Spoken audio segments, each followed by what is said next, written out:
Hi, welcome back. This is Donna with ABC Cake Decorating and Baking Supplies.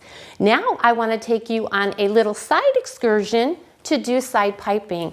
I'd like to show you some of the basics, and when you put them all together, how amazing they can look. This is something you are not going to get from your grocery store, but you will be able to get it from your kitchen with your talents that I'd like to show you. First thing, what we want to do whenever we start to do a project, we need to make sure we know what we want to do. So the first thing I do, and I'm not an artist by any means, but I kind of sketch out my pattern on what I think I want it to look like. I may look through books, I may look through piping magazines, I may even go out and look in my backyard to see what kind of something that's going to just pop and go, that's my inspiration. So you always got to find that something, unless somebody tells you what they want. And sometimes that's even easier because then you don't have to think about it, you just have to do it. So what I've done is I kind of piped out from my paper onto my cake. So I drew out my diagrams and I even kind of wrote down what size tips I wanted. When you're doing side piping on something like this, you do want to make sure you're using smaller tips so that it's kind of nice, and I don't want to say feminine, but nice and kind of clean. First thing we need to do is make sure we have the proper tips that we need. So I have my tips. Then also I'm going to be using a thinned icing, and I'm going to thin it down with a little bit of piping gel. Piping gel will add a little bit of elasticity to it, and that will allow you to do your vines and everything so it'll flow a little bit easier. Once you start to practice, and one of the things I like to practice on is just a piece of cardboard that I've just put in a sheet protector so that I can pipe on it and then I can wipe it off and pipe again, especially if it's a technique I'm really not familiar with, so I can practice it. Then to take it from something flat, I usually practice on my cake pan. The reason is that way there, I don't have to keep practicing on a cake, and it's easy to wipe off, and I can just go back and keep practicing. Side piping is a little bit different than piping flat. You have different turntables. You have the flat turntable, and now they even have, this is a turntable that actually tilts. And what it does is you can twist it. So it's a flat table, and depending upon the angle you might want, you just turn it so that your cake can almost be vertical. Non-slip, so your cake is not going to slide. And now what you've got is you've got the top. So it's a little bit more natural when you're starting to pipe. One of the things I find is if you are using a flat turntable,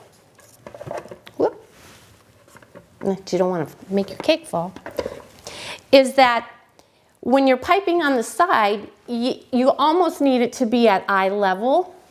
So either, when I'm piping, I'll either squat down, or I find something that's very stable so I can bring my cake up to me a little bit, and this fits really nice. So now I'm at a little bit better angle to start piping my cake. So let's get started.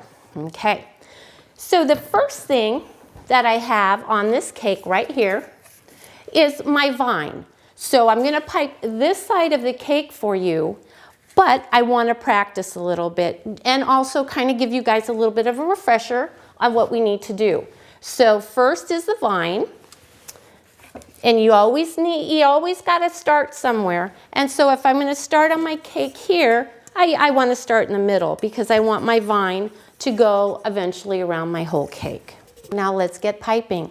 What I have here is my thin icing, and what I've done, because it's just a small amount because you're not going to go through a lot of icing, is I just kind of, maybe a cup, and I just added just like a teaspoon of piping gel to it. A little more, a little less isn't going to matter. I just stirred it in there, and then I put it in my piping bag. If you remember, don't ever go over halfway, especially when you start to do fine piping because you want to be in control of your icing all the time. I'm going to pipe my vine with tip 3, okay? And sometimes it's hard to see the tips, so you gotta kind of have to look at it. So when we start to, remember, when we start to do the vine, we're gonna connect to the surface, and then we're gonna lift up, and we're just gonna slowly come along. Oh, even though that broke, that's okay, because you know what? Look at that. I'm gonna stop. These are where I'm gonna go ahead and put leaves, or I can even put an extension vine there. So just because your icing cracks right there, that's okay. You're a professional now. You'll be able to correct it. Next, because I want to do the secondary vines, I'm going to go with a smaller tip. That tip I want to use because I don't want it to be as big as the original one because I kind of want a little bit of contrast there. I'm actually going to go to the tip 2. You may not realize it or not, but there is a difference between tip 3 and tip 2. And also the amount of pressure you put in there can also determine the difference. So same icing, couplers in my bag, so now it's easy enough to change. And then here's where you'll go ahead, connect, and then you'll just squeeze. Oop, got a little bit green in there. Squeeze and come back. And then here, if you want, you're gonna squeeze and come out. So now that we've practiced on our paper, and when you kind of got an idea of what you wanna do, we wanna go ahead and take it and apply it to the side of our cake pan. That way there, we'll be able to practice before we start on our cake, because it's easy to keep wiping this off. It's not as easy, unless you like to eat a lot of cake, to start piping on the side of your cake, okay? Now, first thing I'm going to do is I'm going to use the turntable that's tilting because it gives me a little bit more natural feel as I'm piping. If I was piping on the flat turntable, I would need to raise my turntable up so that it's a little bit more at my eye level. And I usually take my glasses off because I can see fine detail, but I can't see billboards. So, all right, let's get piping. Okay, so I have my tip 3 in my thinned icing with a little bit of piping gel in it. Now I'm gonna kind of go over the vine in each step just a little bit, and then after we've done it here, we're gonna take that all and apply it to the cake. So the first thing I wanna do is get my vine in there. So tip 3 with my vine, and remember, we're gonna touch the surface of the cake and we're gonna squeeze, and then we're gonna lift up just a little bit and continue to squeeze, and we're gonna let that icing follow. So we're gonna attach it, lift up, we're gonna squeeze and just get the vine, you know, however you feel you want it, and then you're gonna touch and stop squeezing. So we're going to go ahead and what I'm gonna do is I'm just gonna continue this main vine. So I'm gonna take it here, touch, squeeze, lift up, and just drag it. And again, it's that pressure control. If you don't have enough pressure on there, your vine is gonna crack, just like when we were doing that practice over there. So if you don't want that to happen, you need to make sure pressure control. Again, we're gonna connect to the surface, lift up, squeeze, and we're gonna go around till you get where you want it to go. Now, the next part of my vine is going to be the little outside guys. So they're kind of the mini vines. So I'm going to take off my tip 3 and I want to put on my tip 1. My tip 1 is right here. Now, if you remember when we were doing the cake journey and we were going through our vines, the main vine and then all the little vines either come down off the bottom and go up or off the top and go up. So we're going to go down like this because we want it to be a regular float. So we're going to connect, lift up, oops.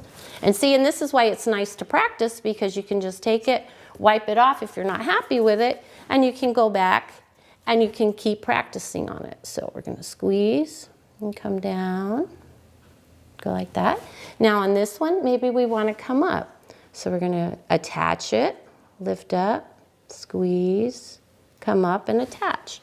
Here we can come down and attach. And then you can just keep going. So it's just, you know, it's Right here, you want to go down, connect and stop. Over here, squeeze, come up and stop, okay? So then you just keep going around. So you're starting to get your vine going on there. Then the next one here, what I have is I want to go ahead and I want to add in some of my leaves and some of my flowers.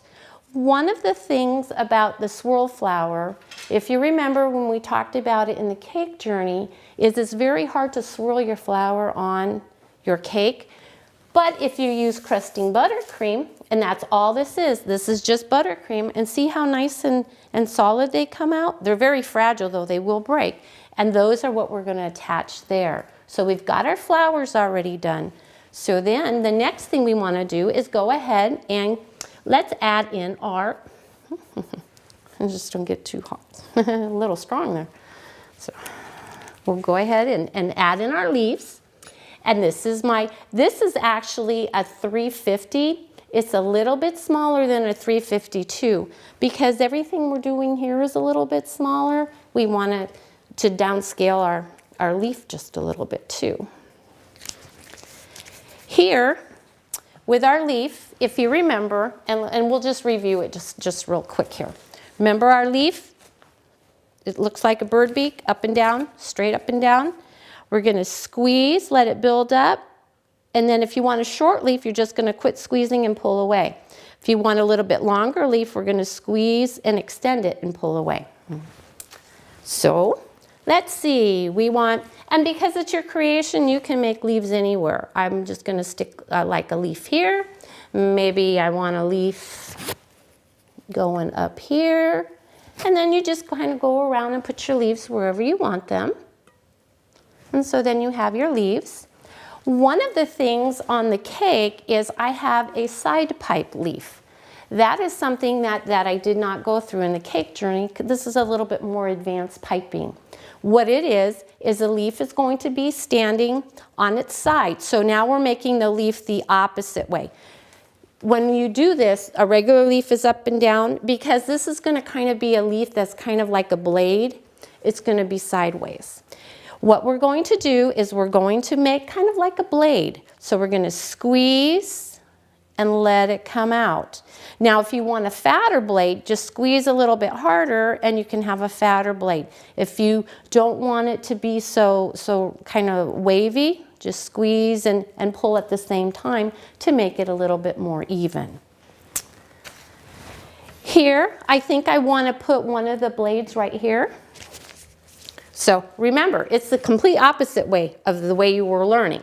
So now we're going to squeeze and just come out. And then see how you kind of get that? And then maybe up here, squeeze and come up. And you may want one here. So very simple, especially because this, you can almost use it as a guide to get your blades. Okay? Then the next thing on my little list here is I have some little stars.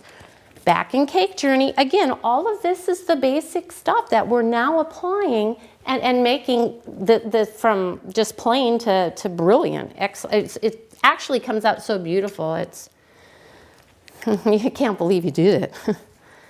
This here is our star, and again, for review, if anybody's having problems when they're practicing at home, to do the star, straight up and down, we're going to squeeze, stop squeezing, and pull away.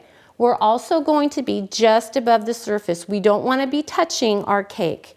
We want to be just above, squeeze, stop squeezing, and pull away. It's kind of hard holding it and doing it. But again, just push down, squeeze, stop squeezing, and lift away. So here, I want to put a star right here. And I think I want a star right here. And you just kind of, and you may even want a star up here a little bit. Maybe a star down here. Maybe you want one of your flowers to be a star right here. So now you're starting to bring all of this together. Next thing I have on here, and it's kind of nice to go back because you may have done this cake a couple times and you're going, uh-oh, what do I need now? Next one is I'm going to add my little squiggly things.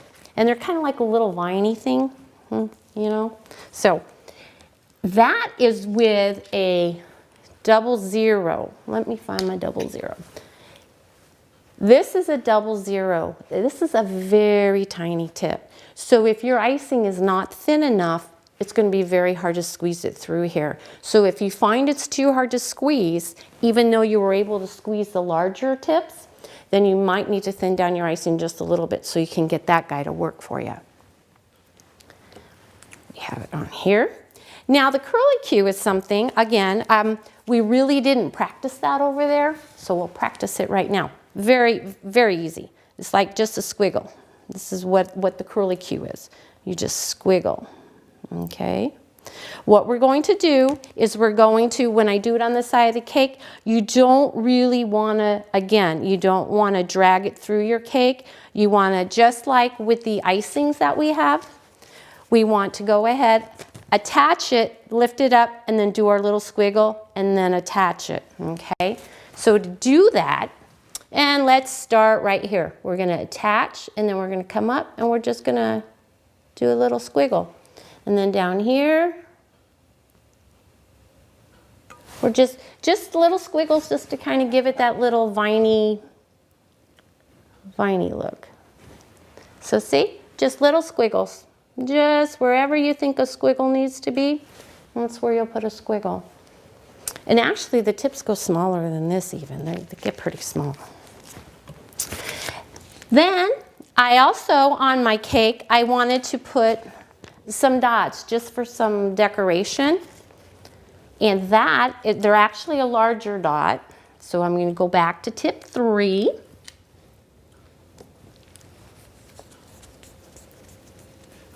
And again, another review. For a dot, we're just above the surface. It's shaking here. Okay, just above the surface. And if you start shaking, that's okay. Use your hand to stabilize, because sometimes I do get a little shaky. So we're holding, squeeze, stop squeezing, and lift away. Again, just above the surface, squeeze, stop squeezing, and pull away. Squeeze, stop squeezing, and pull away. Now with the cake that we're going to be making, I have a series of 3, and they usually call those a Swiss dot. Why? I'm not sure, but I'm sure somebody knows. So squeeze, stop squeezing, and pull away. Squeeze, stop squeezing, and pull away. Squeeze, stop squeezing, and pull away.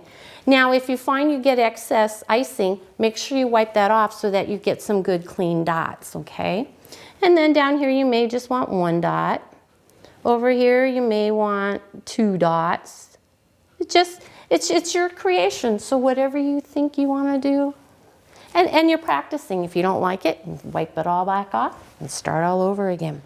So after we have our dots on there, next, if I want to apply my swirl flowers, okay, you need to be very fragile or careful with these because they are very fragile. I take just a little dot of icing, put it on there, and then if I want my flower up here, put it up there, and then I just, wherever I want my flowers to go, that's what I do. So this is how we practice so that now we can actually apply it to our cake. So